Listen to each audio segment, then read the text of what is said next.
ಕಾಲಿಟ್ಟ ಮೇಲೆ ಜಗತ್ತಿನಲ್ಲಿ ಅನೇಕ ಪಲ್ಲಟಗಳಾಗಿದ್ದಾವೆ. ಮನುಷ್ಯನಿಗೆ ಯಾವುದು ಅಸಾಧ್ಯ ಅನ್ನೋ ಮಾತಿತ್ತೋ ಅದೆಲ್ಲ ಸಾಧ್ಯ ಆಗ್ತಾ ಇದೆ.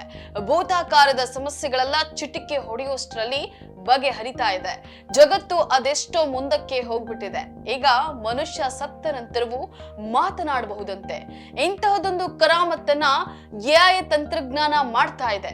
ಈ ರೀತಿಯ ಒಂದು ಹೇಳಿಕೆಯನ್ನ ಕೊಟ್ಟು ಸೆಬಾಸ್ಟಿಯನ್ ಥ್ರನ್ ಜಗತ್ತಿನ ಗಮನ ಸೆಳೆದಿದ್ದಾರೆ. ಪ್ರಿಯ ವೀಕ್ಷಕರೇ, ಮನುಷ್ಯ ತನ್ನ ದಿನನಿತ್ಯದ ಜೀವನದಲ್ಲಿ ಒಂದಲ್ಲ ಒಂದು ರೀತಿಯಲ್ಲಿ ಎಐ ಜಾಲಕ್ಕೆ ಸಿಲುಕಿದ್ದಾನೆ. ಈಗೀಗ ಎಐ ಅನ್ನೋದು ಮನುಷ್ಯನ ಬದುಕಿನ ಭಾಗನೇ ಆಗಿ ಹೋಗಿದೆ. ಉದಾಹರಣೆಗೆ, ನಮಗೆ ಯಾವುದು ಇಂಟ್ರೆಸ್ಟ್ ಇರುತ್ತೋ ಅದೇ ವಿಚಾರಗಳು ಯೂಟ್ಯೂಬ್, ಇನ್ಸ್ಟಾಗ್ರಾಮ್ ನಲ್ಲಿ ನೋಡೋದಕ್ಕೆ ಸಿಗ್ತವೆ. ಇದು ಎಐ ಕರಾಮತ್ತು.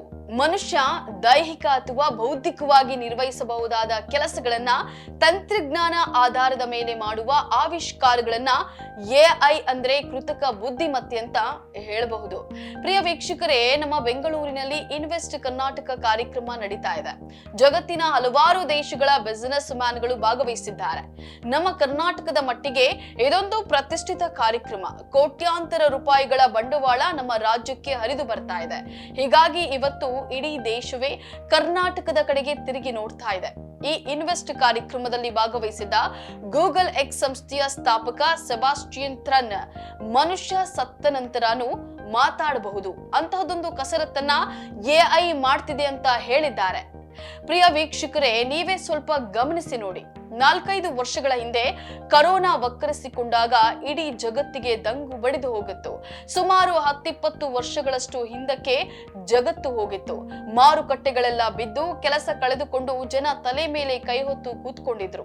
ಅದಾದ ಮೇಲೆ ಹಂತವಾಗಿ ಸುಧಾರಿಸಿಕೊಂಡ್ರು. ಆದ್ರೆ ಕರೋನಾ ಯುಗದ ಬಳಿಕ ಜಗತ್ತು ಮೇಲೆದ್ದು ಬಂದ ಪರಿ ಇದೆಯಲ್ಲ, ಅದು ನಿಜಕ್ಕೂ ಅದ್ಭುತ ಅಂತಾನೆ ಹೇಳಬಹುದು. ಇವತ್ತು ಟೆಕ್ನಾಲಜಿಯನ್ನ ಊಹಿಸಿಕೊಳ್ಳೋದಕ್ಕೂ ಸಾಧ್ಯವಾಗೋದಿಲ್ಲ. ಅಷ್ಟರ ಮಟ್ಟಿಗೆ ಮುಂದುವರೆದಿದೆ. ಅದರಲ್ಲೂ ಎಐ ಪ್ರಗತಿಯನ್ನ ತಡೆಯೋದಕ್ಕೆ ಯಾರಿಂದಲೂ ಸಾಧ್ಯ ಇಲ್ಲ ಅನ್ನೋ ರೀತಿ ಮುನ್ನುಗ್ತಾ ಇದೆ. ನೋಡಿ, 3 ವರ್ಷದ ಹಿಂದೆ ಚಾಟ್ ಜಿಪಿಟಿಯನ್ನ ಯಾರು ಕಲ್ಪನೆ ಕೂಡ ಮಾಡ್ಕೊಂಡಿರ್ಲಿಲ್ಲ. ಹಾಗೆ ಮುಂದಿನ 3 ವರ್ಷಗಳಲ್ಲಿ ಎಐ ಸ್ವರೂಪ ಎಲ್ಲಿಗೆ ತಲುಪಿರುತ್ತೆ, ಹೇಗಿರುತ್ತೆ ಅನ್ನೋದನ್ನ ಹೇಳೋದಕ್ಕೂ ಸಾಧ್ಯವಿಲ್ಲ. ಈ ಎಲ್ಲದರ ಬಗ್ಗೆ ಮಾತನಾಡಿದ ಸೆಬಾಸ್ಟಿಯನ್, ಎಐ ಬಗ್ಗೆ ಜನರಿಗೆ ಆರಂಭದಲ್ಲಿ ಸಾಕಷ್ಟು ಪ್ರಶ್ನೆಗಳು ಹುಟ್ಟಿಕೊಂಡಿದ್ವು, ಭಯ ಕೂಡ ಇತ್ತು. ಈ ತಂತ್ರಜ್ಞಾನ ಇಡೀ ಮಾನವ ಕುಲವನ್ನೇ ನಾಶ ಮಾಡಿಬಿಡುತ್ತೆ ಅನ್ನೋ ಮಾತುಗಳು ಸಾಮಾನ್ಯವಾಗಿ ಕೇಳಿ ಬಂದಿದ್ವು. ಆದ್ರೆ ಆ ಪರಿಸ್ಥಿತಿ ಈಗ ಇಲ್ಲ. ಜನರಲ್ಲಿದ್ದ ಆತಂಕ ಹೋಗಿದೆ. ಎಐ ತಂತ್ರಜ್ಞಾನವನ್ನ ಜನರು ಪ್ರೀತಿಯಿಂದ ಅಪ್ಪಿಕೊಂಡಿದ್ದಾರೆ, ವ್ಯಾಪಕವಾಗಿ ಬಳಸ್ತಾ ಇದ್ದಾರೆ. ಚಾಟ್ ಜಿಪಿಟಿ ಇವಾಗ ಪುಟಗಟ್ಟಲೆ ಸ್ವತಂತ್ರವಾಗಿ ಬರಿತಾ ಇದೆ. ಇಷ್ಟು ಅಗಾಧವಾದ ಬೆಳವಣಿಗೆಯನ್ನ ಯಾರು ಊಹೆ ಕೂಡ ಮಾಡಿರ್ಲಿಲ್ಲ. ಹೀಗಾಗಿ ಎಐ ತಂತ್ರಜ್ಞಾನ ಅಸಾಮಾನ್ಯವಾಗಿದೆ ಅಂತ ಹೇಳ್ತಿದ್ದಾರೆ. ಇನ್ನು ಮುಂದುವರೆದು ಮಾತನಾಡಿದ ಸೆಬಾಸ್ಟಿಯನ್ ಥ್ರನ್, ಮುಂದಿನ ದಿನಗಳಲ್ಲಿ ಎಐ ಜಗತ್ತಿನಲ್ಲಿ ಅನೇಕ ಪಲ್ಲಟಗಳನ್ನ ತರೋದು ಗ್ಯಾರಂಟಿ ಅಂತ ಹೇಳ್ತಿದ್ದಾರೆ.